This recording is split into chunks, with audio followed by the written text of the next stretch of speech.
ফেসবুকে কাজ করতে গেলে ভাই নিজে কন্টেন্ট তৈরি করতে হবে।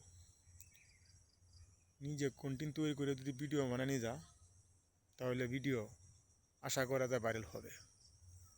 কন্টেন্ট কীরকম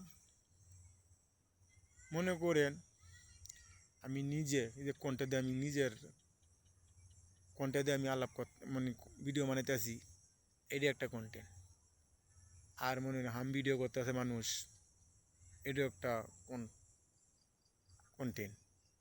কিন্তু আমি অন্যজনের ভিডিও আমি ভালো লাগছে, আমি সে ভিডিও কি করলাম আইনিয়া আমার ভালো লাগছে, আমি সেই ভিডিও গেলাম ডাউনলোড করে নিলাম, ডাউনলোড দিয়ে আইনিয়া সেই ভিডিওটা আমার আইডি দিয়ে ছাড়লাম। কিন্তু এই ভুলটা জীবনে করবেন না। এই ভুলটা কিন্তু একটা মারাত্মক একটা ভুল।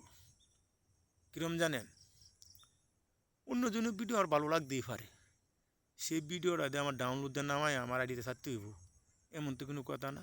এটা কিন্তু ফেসবুক মালিক গ্রহণযোগ্য করবে না।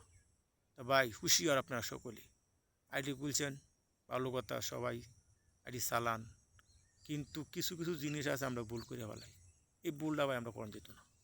এই ভুলটা না করিয়া আমরা নিজে কন্টেন্ট তৈরি করিয়া ভিডিও বানাই। আর একটা কথা হইলো, আমরা একটা ক্যাটাগরি তৈরি করতে বাছাই করে নিতে হবে। ক্যাটাগরিটা কীরকম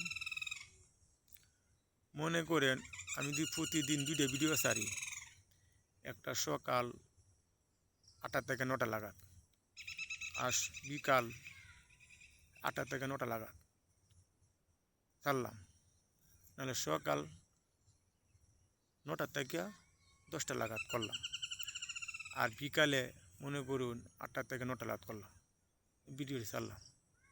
ছাড়ার পরে যদি মনে করুন আমি এটা আমার ভিডিওটা আমি নিয়ম মতন ছাড়তে পারি, এটা হইলো আমার নিজের মনে করুন একটা ক্যাটাগরি। এই জিনিসটা আমার আগে বাছাই করতে হইব, বাছাই করিয়া এই টাইম দেওয়া, টাইম টু টাইম আমার ভিডিও ছাড়তে হইব। যদি আমি টাইম টু টাইম ভিডিও ছাড়তে পারি তাহলে আমার ভিডিও আশা করা যায় ভাইরাল হবে। এই একটা ক্যাটাগরি আগে আপনি বাছাই করে নেন, আপনি কোন টাইমে ভিডিওটি আপনি ছাড়বেন। যদি আপনি সকাল 9টা থেকে 10টা লাগা ছাড়েন আর বিকাল 8টা থেকে 9টার সময় ছাড়েন, এই 2টা টাইমে আপনি ভিডিও ছাড়তে পারেন। তাহলে আপনি এইভাবে আপনি ভিডিও ছাড়িয়ে দিতে থাকেন, দেখেন একদিন একদিন আপনার ভিডিও আল্লাহর রহমতে ভাইরাল হবে ইনশাআল্লাহ।